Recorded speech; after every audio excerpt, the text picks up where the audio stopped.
being here. All right, afternoon, ladies. Hi, beautiful. Hello. You got your hair cut. I did get my hair cut. You just now noticed. I got all of them cut. Yeah. Yep. I don't miss it. All right, couple things here. We have a big winner in the room here. Miss Juanita Payton. Yay! One gets her movie ticket, but two gets her $200 referral bonus. Because Miss Mary Majors has been here a year, so thank you so much. I wonder where it was. Yeah. Look at her. Keep track. Exactly. Keeping track. Hello. Good word. Hi. And we will just run around Who do that quick. see for? You can sit Yeah, there. I want to see who talking. There we go. There you go. And everybody, this is Elizabeth. She is Yeah. one our newest caregiver last week, and I'm Ann. I was gone when you started, so thank you for being here. Okay. Yeah. I am a caregiver. I'm happy to be among the winning team. Yay!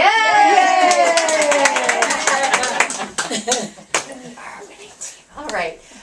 Other big winner in the room here, Miss Lorena. You earned 25 caregiver bucks last month, so that's awesome. Thank you. Bonnie 20, Michelle D 17. We have another big winner. We have lots of big winners. Janet, Maggie, Karen, Dixie, and Lisa all earned 15. So thank you. Wow. Thank you guys. So that's awesome. Oh, you probably want this. I just Yes. keep holding it. I just keep holding it. So, who read their newsletter? Parts of it. I did. Parts of it, I yeah. know you're moving. We are moving. We are moving. Yes. Yes. Any questions about that? We're Yes. super excited. Yeah. Is it by the white building? Yes. The one that kind of is there in the middle? Yeah. Yes. So there's a building that's kind of sunken down a little bit. That's the white one, and we're the building right east of that. Oh, east of it. East of it. Is I it was right thinking next to north of 70th it. Street or 70? It's on Hickman. So It's 70th. We're the second building east of 70th. Hi. West of 70th. Sorry, west of 70th. Okay.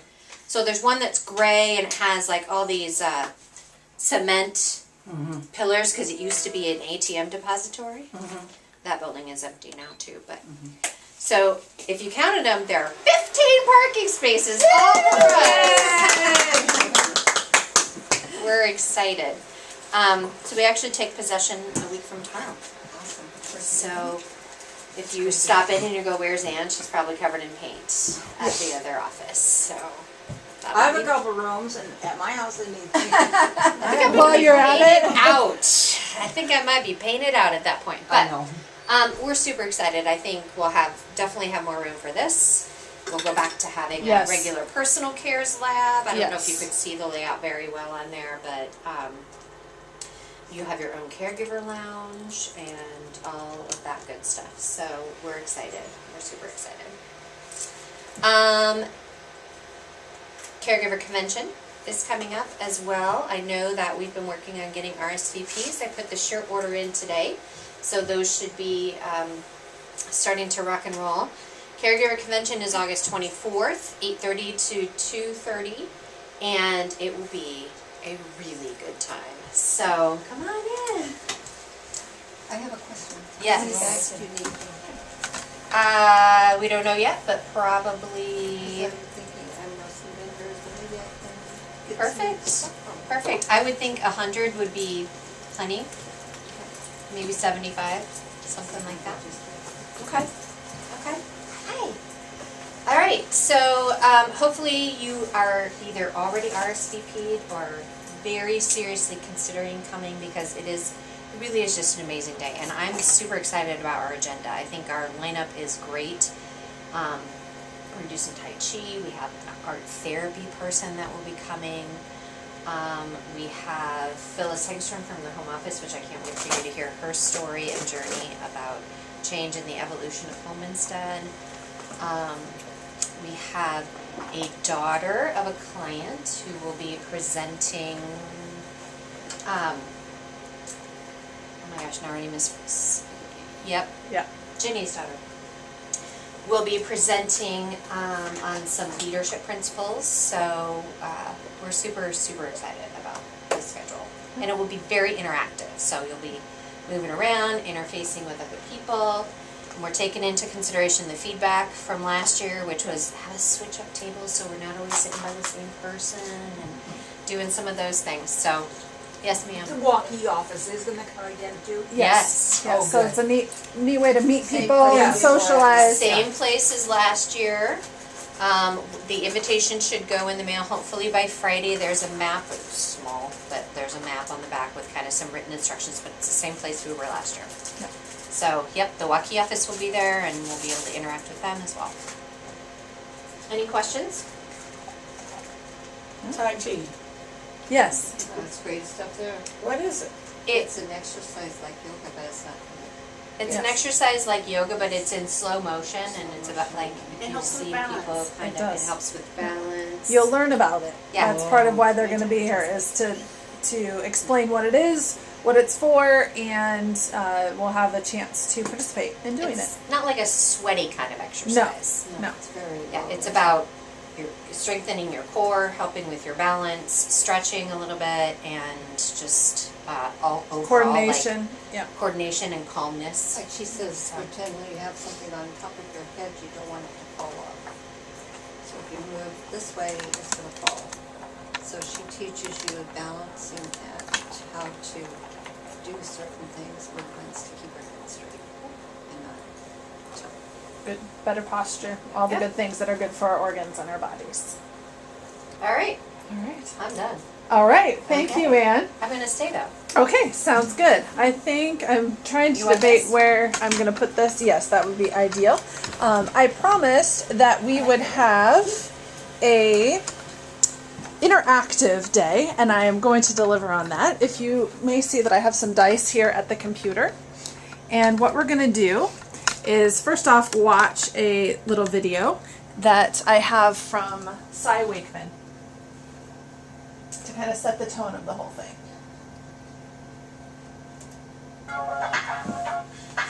You hear that?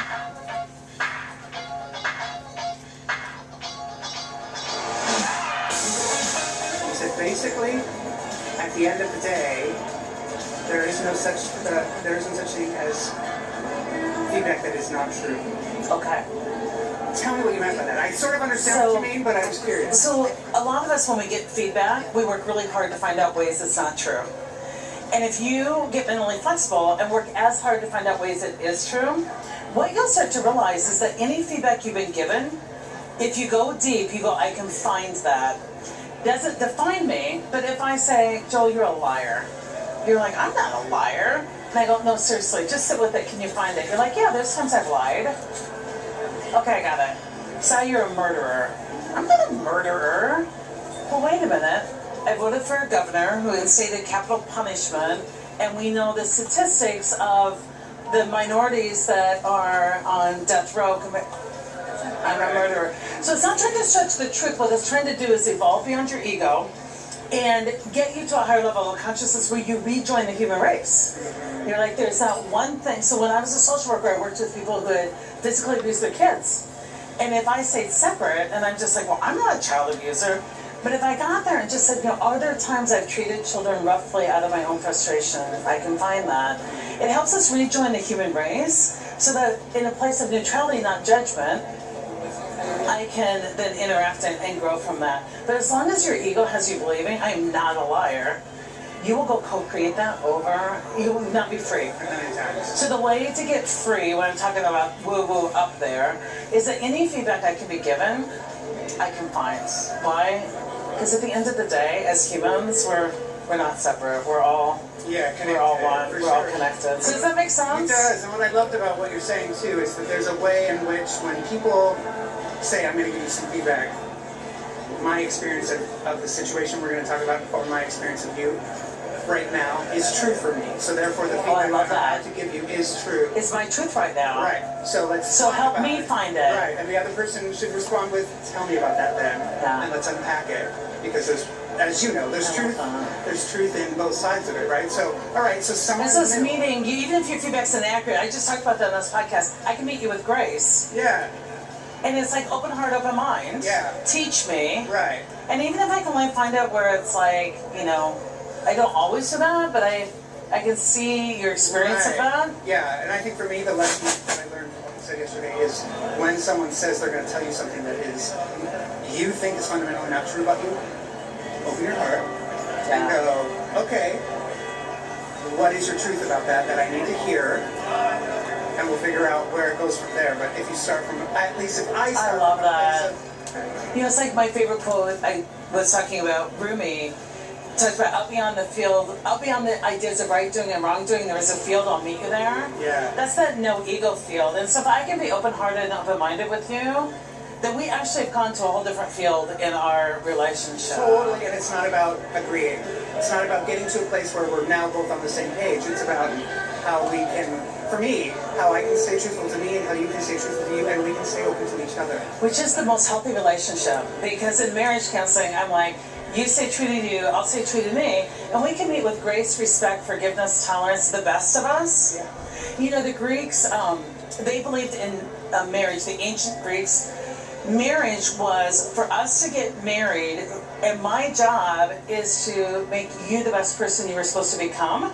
Like, I'm your teacher, and I think that's exactly what we're talking about. Yeah, I totally get And if we got to a workplace where it was like, we could have that space where we just grew that space where more people could come true to themselves, but accountable to always be self-reflecting. that'd be fantastic. Yeah.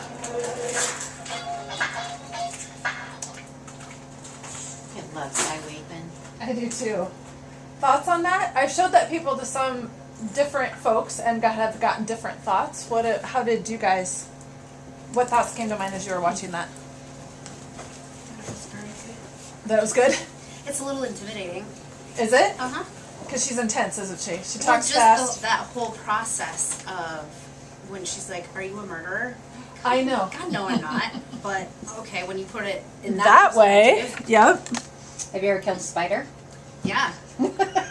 She's like, sure have. Not even going to apologize. Right? So to think about that, how can it be true? Because I resonated with what she said about somebody says something and immediately we get just naturally defensive. Like, well, that's not true. But if we could pause and take a step back and go, okay, how could that be true? It doesn't mean it is. It just means how could it be? And then how do we go forward with each of us coming from our different perspectives to figure that out? And sometimes it's scary to self-reflect. And Tell me about it. Oh, Right? yeah. Uncomfortable. yeah. Uncomfortable.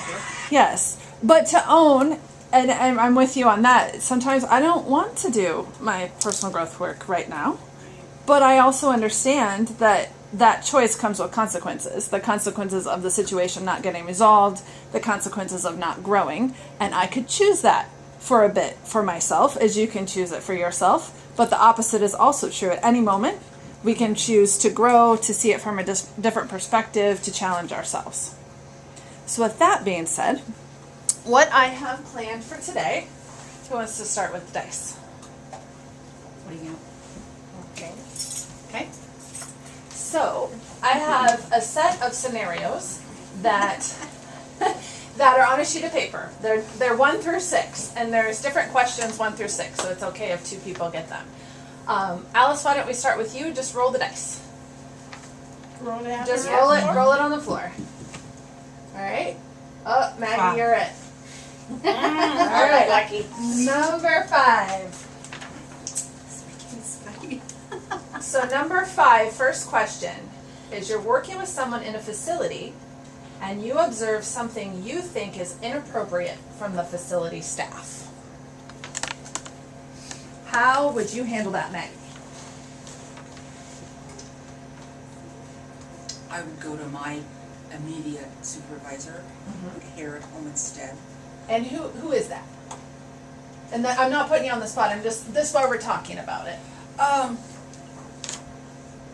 I would probably either pick on Stevie Okay, or Stacy, okay, or maybe one of the ladies, Jan, whoever my client has to interact with, or even I'd even go to the big gun up over there. So you probably call the 221-0866 number, see who answers the phone, and go from there. Yeah, and I report what I saw report my feelings, Yep. and I did basically ask for feedback. Can we do something? Is this what you think that this was wrong? Yes. I felt uncomfortable, but Yeah. I want someone else to know about it other than me. Sure. Sure. Awesome. How have you been in this situation? Yo, yeah. Where you, because in the moment, you can't just like start yelling in the middle of a facility hallway or deal. You know, you can't change anything in that exact second. Yeah. So, okay, great. That wasn't too painful, right? No, All right. I'm good with my mouth, you know that. Thank you for sharing. Okay, Lorena, roll the dice. Oh, it's One. an and. Done. Number 1. All right. I was trying for Lisa. Oh, you're trying for Lisa. Well, guess what? I got Ann, that's fine. Let's say that you accidentally leave for shift only wearing flip-flops. That's happened to me before, not shift, but work. Yes. But wait a minute. Right. If I didn't have something else in my car that was more appropriate, I would have to turn around and go back and just make a quick phone call and say, hey, I'm going to be a little bit late. I left with, Just yeah, realized. I just realized I left with inappropriate footwear and it could be a danger. So. Right. And especially on shift, why are flip-flops dangerous?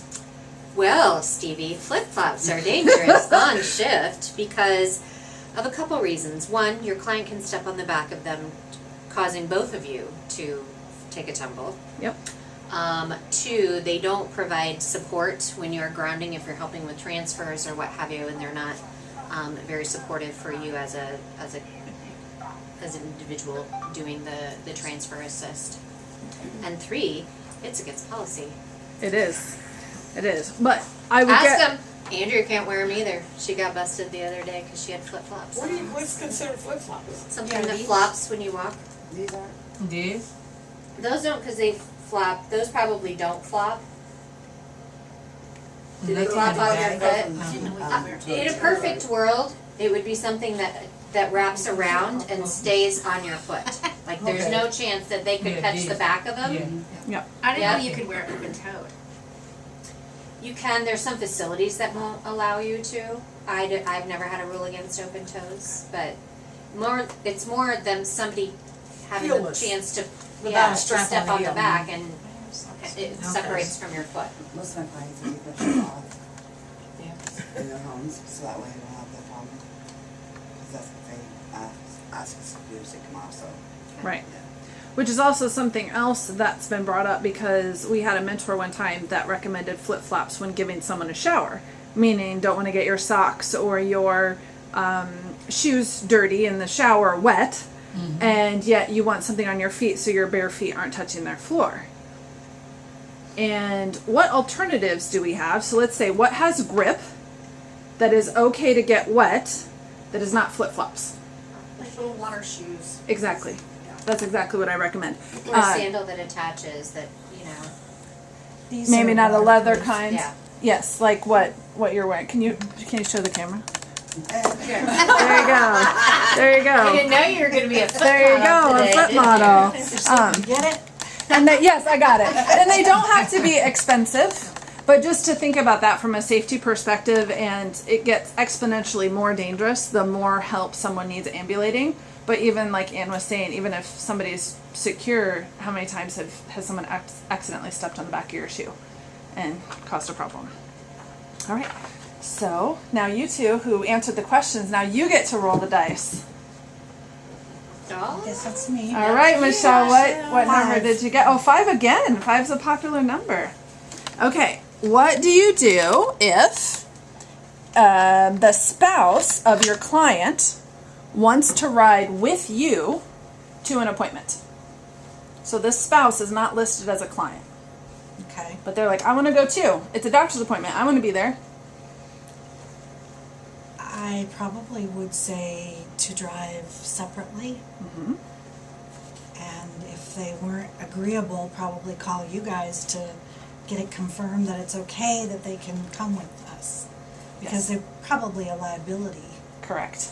Yeah. Correct. That's A plus. Exactly right, and exactly why we're talking about it, because the only person you can transport in your vehicle is your client. So if someone that's not listed as a client wants to go somewhere, first step would be one of you follows, so that only the client is in your car. Or like Michelle was saying, call the office. Maybe we can make that spouse a client also. You've probably had clients that had both people listed. There's ways that we can figure that out, but definitely takes a call. You wouldn't just say, oh, there's just this one time, I'll do this now and then I'll call the office. We want you to call before you're put in that situation. And liability is the exact reason. for Exactly. that. If they're not a client, they're not covered under our umbrella. Yep, exactly. Great. All right, and you get to throw the dice. I'm gonna be more dramatic. Oh, I Is that mine? yeah, I would say Alice That's a got two, it. Alice. Sorry, I meant to just kind of go way up, but. Okay. Okay, what number did you get? 2. 2. Number 2. Ooh, this is a good one, Alice. Your client complained to you about another caregiver doing or not doing something.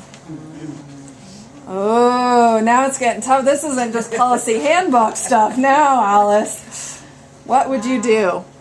What would I do with that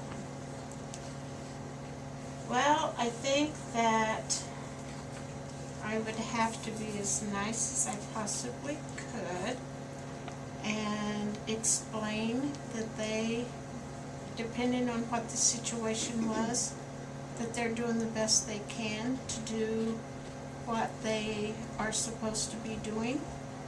And if that's still not satisfactory, maybe I would have to give them instruction from stuff that we learn from here to explain how it would be in a different situation, maybe that we could handle it differently. Does anyone else have thoughts on? That's a good answer, Alice. This has happened to me. I would ask the client if they had spoken to this particular caregiver. Yep. And that needs to happen first. Yes. And if they have spoken and they're still not happy, I would encourage them to talk to the office. And I've also Yep. been in a situation where you say those things and the person continues to badmouth, and I've had to flat out say, I can't have this conversation with you because this is my peer that you're talking about and I'm very uncomfortable. And then if it keeps talking, I try and change the subject. Okay. I've had it happen to me too, so this is why I'm asking for thoughts. And Maggie, you had something. Just a question.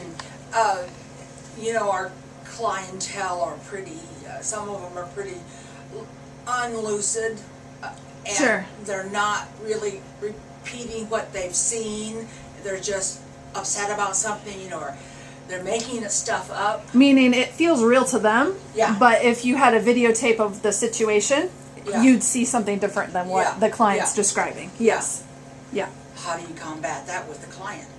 Because I don't want to feel like, well, I don't want to come running to you. The client complained about Lady X. Yes, exactly.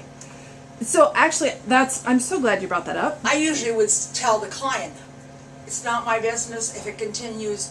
Have your support person, family member, tell the office.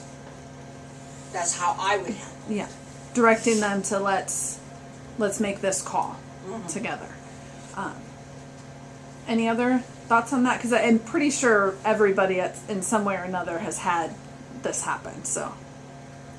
Does this, if they're saying something to you yourself that they don't like what you're doing?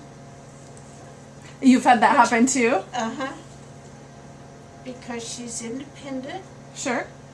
and wants to do regardless of what I say or don't say, Yeah. or what we say or don't say. And we run into that, right? So- We have to adapt to our clients and what their needs are, knowing what we think from the care plan or know from the care plan and or what we think is best. We have to find some way to meet a middle ground with someone that doesn't necessarily want to do that as written, right? There was a day that was mentioned because I was saying no, that you cannot do. And she told me, basically told me that she could get rid of me. Right. She didn't come right out and say it exactly that way, but basically. So we've probably And so all. I commented back Yep. and told her, I said, well, if I don't do my job, then you wouldn't have to get rid of me. My work would get rid of me for you. And explained it that way. And did she respond well to that? Yeah, she was okay. That was all. It That was- took care of it, and we were done with it. What I'm hearing is we've probably all been in a position where we said or did something with someone that they didn't like, that they could complain to someone else if they chose to. So if we're in a situation in the home, to have that grace of how do I support my fellow caregiver in what they're doing, have that empathy, just like Sai was talking about, she's talking to people who are legit in trouble for abusing their children. If she comes into a situation thinking, well, I don't abuse my children, then she's coming from a condescending place. But if she's joining that conversation coming from, I'm a couple circumstances away from maybe being in the same position that this other person is because I've raised my voice, I've felt out of control and overwhelmed at times, then it becomes a joining in the conversation. You are absolutely, like Angie, what you were talking about with the repeated questions. You know, first time it comes up, maybe just saying something to the effect of, did you talk to them? What did you say? How did you handle it? I think you and I even shared a client where, you know, she wanted to be touched a certain way and was complaining about other people being quote unquote too rough, but yet she would not tell them when they were performing the cares that was too rough. And so we both were telling her, well, you have to say something. You just have to say, ow, they won't get offended. Right. Just tell them you don't like water on your back. they won't do it anymore, right? And sometimes when Yeah. your client says to you they're disgruntled or upset about something you've done, validate it. Like, I'm so sorry. I'm so glad Exactly. you said something. Exactly, to encourage them to speak up. And it is appropriate that you could say, I can call the office. I can tell this really bothers you. I can dial the number and you can report this so that this can get addressed because this is serious, right? Instead of trying to take it on ourselves. And it's not, quote unquote, turning someone in. Like, I hope that everyone in this room and anyone watching this video knows that the spirit of how every situation is handled is what can we learn from it? What did I do right? Did I do anything wrong? And what can I do better in the future? And we're not going to have some kind of unreasonable disciplinary action the first time something happens with absolutely no warning. We want to grow through it versus having it be a negative experience. And we want to hear both sides. I mean, And we it's want to hear sometimes both it's a sides. perception- It's more of a perception issue than a real issue. Correct. So- Correct. Can I correct something in what I said? Sure. The reason that I'm telling her that she can't do is because she wants to get up out of the chair or off of the bed if she's sitting down, and she's not supposed to Yeah, because she- she could fall. She doesn't And want I to do tell something her that's safe. Yeah. that you can't get up because you could fall. And so that's where we were coming from with that, because she wants to do what she wants to do regardless of what I'm saying. So go ahead and roll the dice one more time. Oh, okay. Yeah, you can roll it. Because, yeah, go ahead. There, Elizabeth is getting it. Left that alone. There you go. Madeline and Elizabeth. Okay. Down at 2. All right. So Elizabeth, we'll start with you. Number 2. How about this? You have a new client in a neighborhood you aren't familiar with. How do you handle that? What do you do if you get a new client and you don't know the neighborhood? If I have a new client and I have to read, because when they send you the test that this is the client, Yep. they have a care plan right there. Yes. They tell you the client name, the age, and what you're going to do for that client. Yes. So I'm going to read it. Anytime I see the test and I accept it, I will go to my care plan to read the name of the client, the age, and what I want to do for the client Yep. before I get there. Yep. But if I don't have the information, I'll call the office Yep. and let them know. Exactly. And that's, thank you for answering that, because reading those care plans before you show up is extremely important, especially if it's a townhome or a garage code or meet in the lobby. Like, all of that information is right there. And the app also shows you, or the website shows you the address where you're going. Yes. And if you don't know where that is, a side of town or a cul-de-sac that you've never been to before, that call the office for more directions before your scheduled time. Go early. Or we have people, that go and find the place and confirm that it's the right place before they're scheduled, so that they can show up for their shift on time in a good frame of mind, because it sucks to get lost. Everybody's felt that, and we have to go places that we're not used to going sometimes. That's like when I went to the one out of town, and used the assistant direction, and got the Googled it to find out exactly where it was at, and I found it was easy. Because you looked it up ahead of time. You saw on the computer, you can even go to the street view, and you can look at what the houses look like. So not even the address, you can actually see the street, and the neighborhood. Yeah. My phone it does the same thing, but yeah. Oh, so you did it on your phone? So there. That's true. Yeah. Cool. Thanks for that tip. All right, Madeline. Okay, 4. You have number 4. Ooh, this is another good one. You are going on vacation, and you are the only person who's scheduled with your client. Dun, dun, dun. Yeah. Well, you can call the office as soon as you can, especially with that situation. You want to call rather than responding to a text, so that you can make sure the office knows right away. Is this kind of like the situation where you can't get anyone to fill the shift? Or would you tell your client you're going on vacation, or would you not tell the client you're going on vacation? I definitely would tell. I would definitely prepare them, give them a heads up so that they can adjust to having a different person.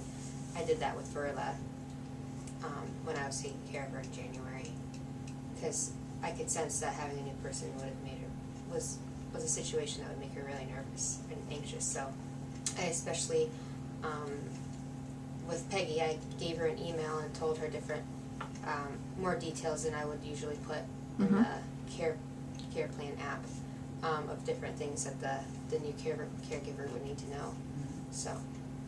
So you had someone you care about, you know that she has very specific needs, and you also know that you know more about her than what's in the care plan. Right. So you made sure that care plan was up to date. Right, yep. I will officially say, please, unless directed by the office, never have conversations with clients about when you're going to be gone. Unless you talk to the office and the office says, have this conversation. That may be an exception, because at times that may happen. But please give the office a chance to find a replacement and to communicate, so-and-so is going to be on vacation, but we have so-and-so ready to go. They've been prepped. They're going to come shadow, or whatever the case may be, so that we don't have clients unnecessarily worrying, my person's going to be gone. Who's this new person? Will they have anybody? Will I be alone? Do I need to make other arrangements? Blah, blah, blah. And they get all worried. Right. If you let it come from the office, then we'll make sure all those things are buttoned up before they know. That's like if I was to take off with one of my clients that I'm with all the time. If somebody new coming in there, and she doesn't like right now the new people coming in. Yes, I know who that is. Yeah. So that would be a very Yes. good example of it. Not to do that. And go ahead, Juanita. Well, I have a client and I'm the only one, and I've called into the office because I wanted to trade days. If I couldn't go my regular day, Yep. I wanted to see if I could just make it up and go Yes. a different day with her. Yes. And that's That's why I happened, did right? that. That's Yes, worked it out. exactly. And that's where this is exactly why we're having this conversation, because the intention is pure. Like, my person's going to be worried about me being gone. I want to make sure everything's in good shape. But the way to handle it appropriately would be to work through the office, like you were describing, Juanita. Yeah. All right. Roll the dice. Let's see if I can get someone over here. 2. Yeah, which is it? Which is it, you two? Rock, You're the paper, judge. scissors. Michelle, you're the judge. I think it's Lisa. Okay. All right, Lisa. Oh, we got number 2 again. Okay. The client's behavior has drastically changed.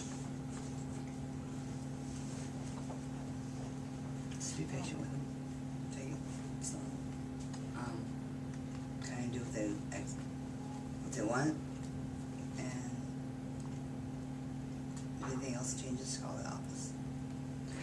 It could be sometimes people are grumpy for reasons that they're just grumpy that day versus really weak, can't get up, not able to, smells strongly of body odor, which is not normal. Seeing something disheveled in the house when usually it's neat. So I'm hearing you say that as long as you try to work through it at that time. Right. But if it's dramatic enough, you'd want to make sure that you noted it in the care notes at your shift time. And if it's really seems urgent, which we've had some folks that had urinary tract infections or whatnot that our folks recognized, sometimes that decline can go really quick.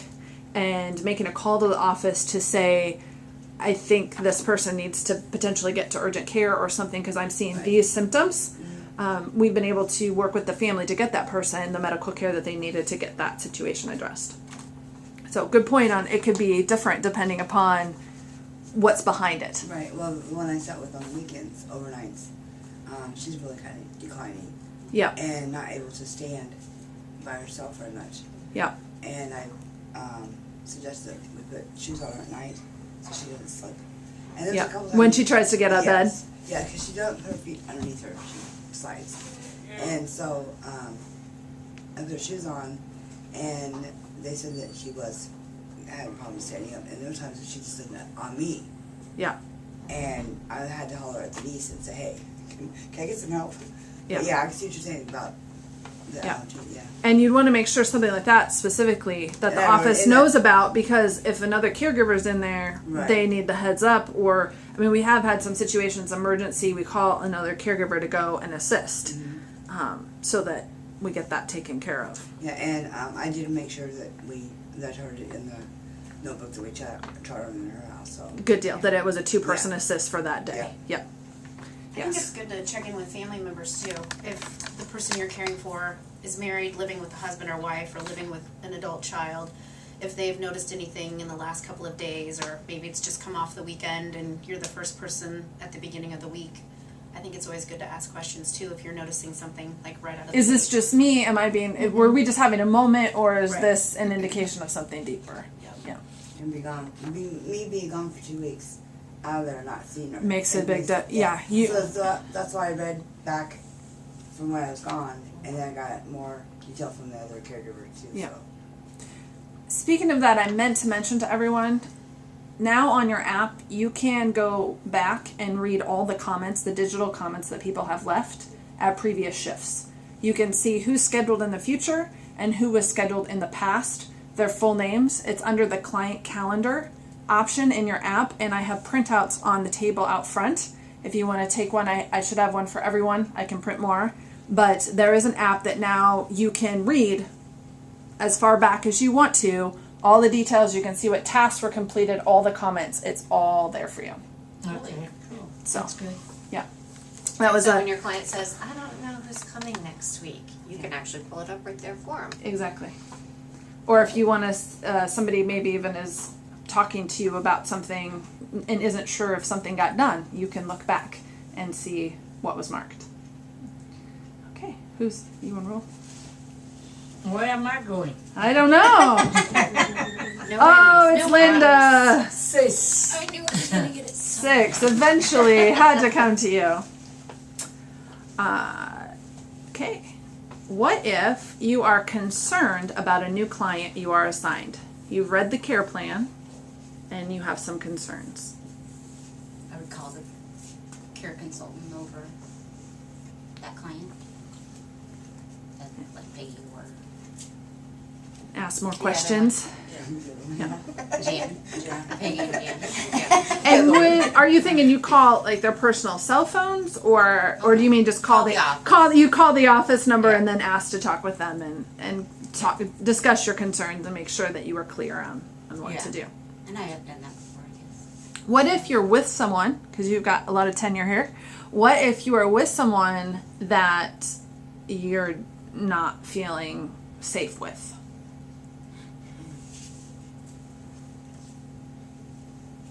Well,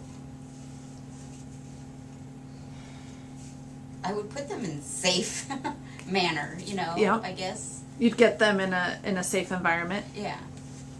And then maybe if I had to call the office and verify something. Talk through the whether or not I'm concerns. supposed to be doing something or differently or better or whatever. Or whatever the case may be, get clear on that. Yeah. Yeah. I think it depends on what safe means too. Yeah. Because I've had to tattle on a male client before, and have Ann come in and set him straight. Yeah, that's what I'm saying. Because we've had folks not safe as in they might fall, but safe as in making inappropriate comments or advances or just not respecting boundaries, asking you to do things outside of shift time or do favors or whatever the case may be. And just needing to get really clear on what our scope of care is and what our scope of care isn't. And we never want you to be in a situation where you don't feel safe. We want everybody to be safe. So, okay, good answers. Thank you for sharing. Who's got the dice? Okay, go ahead and roll it. And up. 6. 6. This we covered a little bit. What if your client refuses to participate in an important task, such as shower, medication, going to the doctor, etc.? Oh, never that happened happens to a lot. No. I'd say redirect. Like, right out of the gate, if they're refusing right away, let's do something a little less threatening or a little bit more enjoyable. Yeah. And then come around to it. That 3 times, 3 different ways, take a break, and not right now, but Right. maybe they'll do it an hour from now. What if you're the end of your shift, you've tried your different ways and it just wasn't happening? I'd be calling the office after shift to let them know just kind of what transpired, Yeah. what I did and how it went, and the fact that we didn't get it done. Yeah, exactly. Because that's happened. Exactly, right? And to have someone that we can But I talk have through it. Called the office and said, and the person's daughter lives with them. So, Yeah. I'm sorry. But he's not getting out of bed. He's not getting out of bed. And sometimes that is the answer. Sometimes that's, this is what No matter this is how we're handling it. How And I word it. Yep. Go away. Yep. Not getting out of bed. And it's just important that we know that. You'd also put that in your comments, your general comments about, just that I tried 3 different approaches or 4 different, whatever the case may be, that you tried multiple times with different techniques and just was not up for getting out of bed today. That would be important to document so that we could look back and see, okay, when did this start? Is this a one-time thing or is this a pattern thing? Or that 2-person assist situation is also important to document because if somebody gets to be 2-person assist on a regular basis, it's not a UTI, it's not some acute reason, then that changes their scope. It might change how we care for them, especially if they're in hospice or some other situation. We just need to keep everybody Now it safe. seems to be repeating itself every Tuesday, the last 3 Tuesdays. What does? He's not getting out of bed. Oh, that's just how it But is. the family member is aware of it, right? Right. So Yeah. that, Yeah. So you would document it. And if you're seeing a pattern, maybe the question is then it can go to client care and saying, I am not having any success on a Tuesday. Yeah. And I don't know if that's the only day you're in there or if there are other days, but then we can look at what is it about Tuesday. Maybe that task needs to be moved to a different day. Maybe it needs to be moved to a different time of day. Yep. How can we help you brainstorm through that? Well, That he can't situation move as because well. he goes to dialysis and, my job is to get him up, shower, so he can have breakfast and go to dialysis. So he's supposed to go to dialysis and he's not even getting out of bed. whoa. Yeah. That's important to report and document. So his daughter, I tell his daughter, and his daughter calls, and they can't do anything. Yeah. So they don't send him to treatment. What's the treatment? Well, dialysis is a treatment, so. Yeah. No, He's missing it. That's why it's so Yeah. important and Yeah. why Right. it's such a concern. Now, is that, usually dialysis is more than 1 day a week, isn't it? Yeah. Does he go other day? Thursday and Saturday. Yeah. It just doesn't like So it's Tuesday. multiple. Go He's like getting that. he's going twice a week instead of 3 times a week. Yeah. So the question is, then maybe it's a brainstorming thing between the family and client care or you and, you know, what's going on Monday nights? Does he have a Exactly. favorite show he's watching Monday nights so he can't get up on Tuesdays? You know, is there something that can be changed? Well, the kids have talked to him, but the daughter that lives there is no really help. Mhm. I mean, she might say something to him, but that's about it. But he gets up on Friday and Saturday, or Thursday and Saturday, or whatever days. Yeah. He has been. I mean, he's 95 years old. I think he's just tired and. Could be. Yep. Yeah. It's time to quit. Wait. It's time to quit. Yeah. Yeah. I mean, he's And just it's tired of prerogative. going and. Yeah. We do what we can to figure out, is there something we can change? And if not, then we make the Well, best I of what we think, too, have. that the family's not good on making sure he gets his medication on a timely basis. That could be part of it too. Yeah, I think so too. Yeah. So it doesn't feel good. Yeah. All right. I think we have time for one more question. Roll the dice one more time. She left. Who hasn't? Aunt Janet hasn't answered one Lorena yet. hasn't, Janet hasn't. Yeah. Go that way. Okay. I think everyone else has, which is great. So Janet. Would you like me to just hand it to you? Yeah, I was gonna say. Yeah, go ahead. Yes, there you go. Okay, we're gonna go do 5. Let's say that you are struggling to pay your bills, low on hours, and you would like to work more hours for your favorite client. Yeah, I probably can call the office. Oh, I need that one. You need that. You would call the office and you'd explain. So what? To run through this, because it sounds some folks have been in that situation before. So specifically, how would you communicate it to the office? What would you say? Who would you talk to, and what would you say? I talked to the care coordinator who managed with that client and see if there was any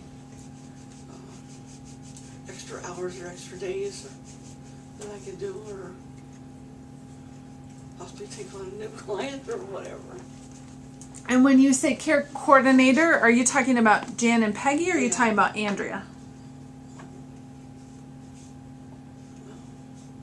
Yeah, I probably talked to all 3 of them and explained the situation. All right. That's why we're talking about it. Did you have something to add to that, Juanita? I've talked to everybody. You talked to Wait a minute, getting the hours. Don't Yeah. mind me anyway. The more the merrier. the person we'd not want to talk to is the client. We would not want to talk to the client about any kind of financial worry or try to talk them into asking for us or. I meant everybody in the office. I was gonna say, yeah. So that's the person we wouldn't want to talk to. The client. No. We'd want to talk to the office, specifically Andrea, in that she's the one that handles the schedule. Client care, if you're thinking that the client could use more help. But if it's about us needing hours, that would be an Andrea conversation. If it's, I see this need for this client, that maybe I see that this person isn't getting their medication every day consistently, because I see the med planner and I see meds still left at certain times, then that might be something to talk with client care about and just explain that situation, that I'm thinking that he's getting meds on the days I'm there but not getting his meds on the days I'm not there, and would they be open to doing something. Okay, thank you, Janet. Go ahead. What? Number three.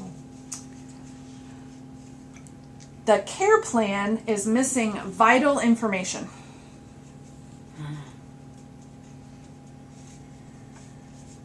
The care plan is, okay, I would talk to either Jen or Peggy, Yep. because they're the one that set up the client. And, go ahead and work with the client and see maybe what is kind of missing out of that they aren't aware of.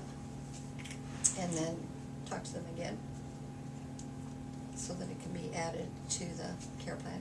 Yep, exactly. Something might have been missed in the conversation of getting it set up, Yes. so. And note that we do watch the dashboard in the office. So when you put, if you would put in general comments, care plan needs to state and tell us specifically. So- we will copy and paste that. It's Stacy and I that watch it. We take turns for that responsibility. We copy it, we paste it, we send it to client care, and with their approval, we add it to the care plan. And like Madeline was talking about, especially if you're going on vacation, like we always want the care plan up to date. But Which really, is, by the way, yes. the benefit of the electronic part versus the paper version. So yes, because it's up to date. As soon as we get the notice that this needs to be changed, a lot of times within the same day, Stacy or I will make an update to it so that everybody future, and if it's significant enough, we'll send out a message to the team and say such and such section has been added or edited. So, thank you. Yeah, how do we know if something's new been added to the care plan? I mean, is there a flag of some sort that we can, I mean, cause There when isn't. you go back to a repeated client, you think that, okay, everything should still be the same. I mean, I don't read the care plan every time I go in there. Sure, especially if it's an existing client, you Yeah. feel like you know the needs. There isn't anything in the app itself that like highlights this is new information, but what we're trying to do from the office perspective is notify the team that's assigned that such and such section. Like I had one the other day that new client, we're learning more about her, learned some topics that she likes to talk about and things that help build a relationship. And so I added it to the hobbies section and sent a note to the team and said, I've updated, we got the first couple caregivers in there, got some new information. I added this to this section and that section. Let me know if you have questions. And one of the questions I got was, where do I find the hobbies? So then I was able to navigate her through what section to expand to read it. So that's something, our commitment in the office as support to you in the field is that we will communicate when those significant changes are made, and we need your commitment to us to be you're actually reading the care plan, especially if said or asked, read this and I know over the there's an weekend, update. there's only certain ones that go to this particular client that Sunday, person wasn't feeling well. The husband asked about eating, and he's able to go downstairs and eat a meal. So what I suggested was, let me go with you, we'll see what they have down there, and if you wanna stay and eat with people down here, I'll take back up. And pretty soon he came back up too. He had a go plate, and I think that I needed to add that to suggestions for the afternoon, evening shift. So on that Sunday. everybody eats, because otherwise they could miss a meal Right. because she didn't want to go with him and he didn't want to be without her.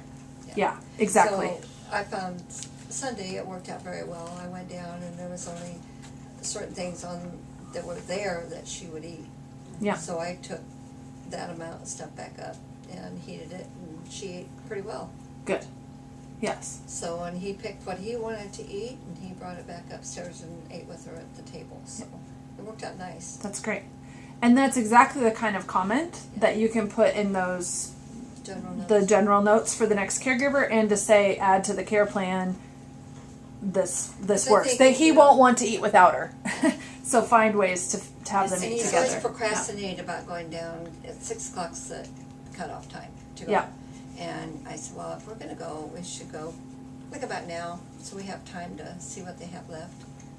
And it worked out nice, but I didn't make a general comment, and I think I should, because that way the evening shift could go down Exactly, with him and exactly. bring back something Which, when they didn't which wanna is cook. Yep, which is why we're talking about it. We want this collaborative sharing environment where we all support each other. So thank you so much for your time and feedback. We've reached the end of our hour, and There's handouts, like I said, on the table about the client calendar piece, so feel free to grab that.